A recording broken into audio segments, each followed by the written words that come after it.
जय हिंद दोस्तों। आज हम लोग समझेंगे कि क्लास 11th का जो चैप्टर है, क्लास 11th राजनीति विज्ञान का जो पहला जो चैप्टर है उसमें दो बुक आते हैं। एक होता है राजनीतिक सिद्धांत और व्यवहार और दूसरा है राजनीतिक सिद्धांत। तो इसमें जो है राजनीतिक सिद्धांत और व्यवहार जो बुक है उसमें जो पहला जो चैप्टर है वो है संविधान क्यों और कैसे।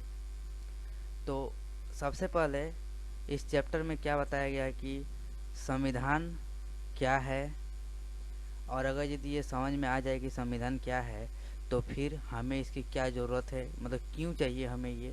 तो इसके बारे में पढ़ेंगे। उसके बाद फिर ये पढ़ेंगे कि ये बना कैसे। सबसे पहले हम लोग जानेंगे कि संविधान है क्या, दूसरा कि संविधान हमें क्यों चाहिए, और तीसरा है कि हमें संविधान बना कैसे। तो सबसे पहले क्या है, संविधान क्या है, संविधान की ज़रूरत क्यों है, संविधान कैसे बना। तो इस जो चैप्टर है, ये जो चैप्टर है, इस चैप्टर में हम लोग इसी जो तीन को जो टॉपिक है इसी सब के बारे में बात करेंगे कि आखिर ये क्या है संविधान, इसकी ज़रूरत क्यों और ये बना कैसे। तो इसको सबसे पहले समझते हैं कि संविधान क्या है। तो देखते हैं, चलिए देखते हैं कि ये संविधान क्या होता है, कि संविधान क्या होता है। संविधान क्या है, एक ऐसा पुस्तक जिसमें उस देश की सारी कर प्रणाली बताई गई हो, उस पुस्तक को संविधान कहते हैं। जैसे कोई भी देश है, उस देश में शासन किस प्रकार होगा, उस देश में शासन करने वाले प्रतिनिधि किस प्रकार चुने जाएंगे जनता के द्वारा, जनता उस चीज़ को किस आधार पर चुन सकेगी, कोई भी व्यक्ति किस तरह से अपना स्वतंत्र रह सकेगा, कोई भी व्यक्ति क्या काम कर सकता है, उसकी क्या बोलने की इच्छाएं होती है, क्या वो करने के लिए काम कर सकता है, ये सब के बारे में कहाँ पे लिखी गई है, तो ये संविधान में लिखी गई है। उसीलिए क्या रहता है ना कि एक ऐसा पुस्तक जिसमें देश की सारी कर प्रणाली के बारे में क्या हो बताया गया हो, कि कोई भी कैसे काम कर सकता है, जनता के लोग जो है एक दूसरे से किस तरह से व्यवहार करेंगे, ये सब के बारे में भी संविधान में ही बताया गया है। तो एक तरह से यदि कहें तो ये संविधान क्या है, ये नियंत्रित करता है पूरा देश को। तो ये सब जो कार्य प्रणाली है, ये कार्य प्रणाली को जो बताता है, ये कार्य प्रणाली ही क्यों कोई क्या बोलते हैं हम लोग, कानून बोलते हैं। ये जो कार्य प्रणाली है ये कहाँ लिखी गई है, संविधान में लिखी गई है, और इन्हीं को क्या बोलते हैं हम लोग, तो कानून बोलते हैं। तो सबसे पहले आप समझते हैं कि कानून क्या होता है। कि कानून एक नियम है जो बताता है कि आप क्या कर सकते हैं, क्या नहीं कर सकते हैं। कानून समाजों, देशों और यहाँ तक कि दुनिया तक को नियंत्रित यानी कंट्रोल करते हैं। आप एक बात बता सकते हैं कि जो कानून ही अगर यदि नहीं रहेगा, मान लेते हैं कि दुनिया में कुछ कानून ही ना रहे, मान लेते हैं कि इस दुनिया में कोई कानून ही ना रहे, तो क्या सभी लोग असुरक्षित महसूस कर पाएंगे? क्या सभी लोग असुरक्षित महसूस कर पाएंगे? मतलब उन लोग को ये लगेगा कि कहीं मेरा कोई ये ना कर दे, कोई मुझे ये जान के साथ ना खेल दे। ये सब चीज़ों के बारे में जो बताया गया है, ये सब चीज़ों के बारे में जो बताया गया है कि कानून अगर यदि नहीं रहेगा तो कोई भी जो है समाज या देश या फिर दुनिया का क्या होगा, तो नियंत्रण यानी कंट्रोल नहीं हो पाएगा। दुनिया को नियंत्रित यानी कंट्रोल करने के लिए क्या करना पड़ेगा, तो हम लोगों को कानून बनाना पड़ सकता है। तो इसीलिए क्या बोलते हैं, कानून को वही होता है परिभाषा। आप समझते हैं एक उदाहरण से कि कानून क्या है। कि जैसे मान लेते हैं कि आप सुबह सबसे पहले क्या होता है कि आपने रूटीन बनाया कि मुझे 7 घंटा सोना है, फिर कॉलेज जाना है, फिर इतना टाइम में वो खेलना है, बाकी समय हमें मोबाइल देखना है। तो ये जो आपने रूटीन बनाई, ये जो रूटीन ही है, ये जो रूटीन आपने बनाया पूरा अपने दिन भर का, तो ये जो आपने रूटीन बनाई, इस रूटीन को ही तो हम लोग क्या बोलेंगे, नियम बोलेंगे। नियम ही तो बोलेंगे कि हमने नियम निर्धारित कर दिया कि इतना तक हमको सो जाना है, फिर हमको क्या कॉलेज चल जाना है, फिर खेलना है, इतना समय मोबाइल देखेंगे। तो ये सब जो है ये क्या बनाए, नियम बनाए। तो इसी जब क्या बोलते हैं कानून बनाते हैं। तो ये क्या बनाए, आप अपने लिए बनाए। उसी तरह आप सोचिए कि पूरे देश के लिए यदि बनाना हो तो कैसा होगा। तो उसी लिए देश में ये निर्धारित करना होता है कि कौन क्या काम कर सकता है, कैसे काम होगा, कैसे देश का विकास हो सकता है, कैसे लोगों की जीवन स्तर में सुधार हो सकता है। ये सब के बारे में जो है हम लोग का संविधान में लिखा गया है। तो संविधान को सब जब पूरा धीरे धीरे हम लोग समझेंगे, जब हम लोग क्या करेंगे पूरे इसको हम लोग समझ लेंगे उसके बाद, ठीक है। तो फिर आ जाते हैं हम लोग, ठीक है। अब हम लोग तो समझ लिए कि संविधान है क्या और संविधान की क्या ज़रूरत है। अब हम लोग देखते हैं कि संविधान की ज़रूरत क्या है हम लोग के जीवन में। संविधान हम लोग को चाहिए क्यों? सबसे बड़ी चीज़ है कि संविधान की ज़रूरत क्यों है। तो संविधान लोगों के बीच तालमेल बनाए रखता है। तालमेल अब कैसे बनाए रखता है भाई? तो तालमेल संविधान ऐसे बुनियादी नियमों का समूह बनाता है जो देश के क्या होगा, जो देश के सभी लोगों के ऊपर लागू होता है, जिससे देश के सभी लोग एक दूसरे से तालमेल बना के रह सके। अब ये बुनियादी नियम क्या है? बुनियादी नियम के वजह से ही समाज में, गांव में, शहर में, कोई कॉलोनी में लोग क्या होते हैं, सबके विचार अलग अलग अलग होने के बावजूद भी अपने दायरे पे रहते हैं, अपने सही ढंग से सब क्रियान्वयन करते हैं, कैसे रहते हैं, ये सब के बारे में ये सब के निर्धारण कौन कर देता है? तो भी ये बुनियादी नियम के वजह से ही जो आदमी है वो एक दूसरे से समन्वय का मतलब होता है सहमति, विश्वास, और क्या होता है, ये सब हम आपस में बनाए रखते हैं। क्यों इन लोग बनाए रखते हैं? क्योंकि इन लोग को मालूम होता है कि ये जो नियम है ये सभी लोगों के ऊपर लागू है। अगर कोई यदि नहीं मानता है तो वो उसको सजा दे दिया जाएगा। इसीलिए अगर यदि कोई व्यक्ति है, एक व्यक्ति है ए और दूसरा व्यक्ति है बी, ए ने कहा कि ठीक है हम तो कानून को मानेंगे नहीं, कि इसको भी ये तो अपना कानून तो मान ही रहा है, और ये भी सोच रहा है कि ये जो मैं मान रहा हूँ ये कानून बी भी मान रहा है, क्योंकि ये कहा गया है कि सभी को मानना पड़ता।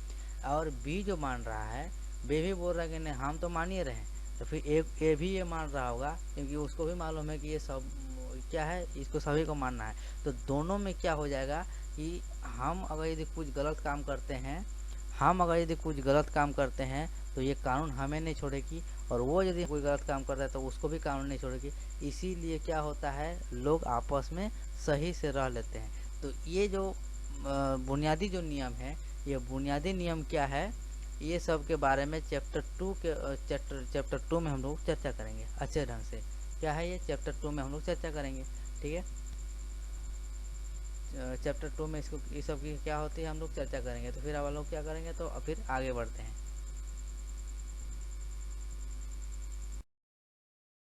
आप देखिए, ठीक है, आप हम लोग तो समझ लिए कि हम लोग के ऊपर तालमेल बनाए रखने के लिए, लोगों के बीच तालमेल बनाए रखने के लिए नियम की हमें ज़रूरत है। हम लोग तो ये भी समझ लिए कि हम लोगों को यदि शासन करना है अच्छे ढंग से तो नियम की तो चाहिए। तो लोगों के बीच तालमेल बनाए रखने के लिए नियम चाहिए। तो एक ये भी तो होना चाहिए कि ये जो नियम जो है जो हम पर लागू होगा, या जो हमें लोगों के प्रति जो तालमेल बनाए रखने में जो सहायता करेगा, तो ये नियम को बनाएगा कौन?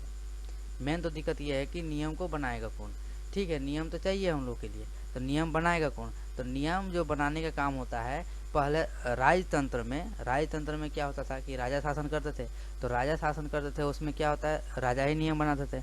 लेकिन अभी क्या है, लोकतंत्र में नियम कौन बनाते हैं? लोग बनाते हैं, जनता ही बनाते हैं, जनता ही भाग लेते हैं, वही क्या करते, तो नियम बनाते हैं।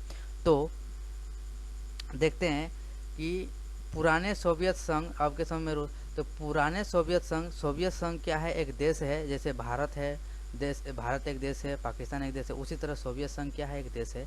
वो अब के समय में रूस, इसका मतलब समझिए कि 1991 से पहले ये जो रूस है, अभी जो इसका रूस नाम रखा गया है, अभी जो रसिया जिसका नाम है, वो 1991 से पहले उस देश का नाम सोवियत संघ के नाम से जाना जाता था।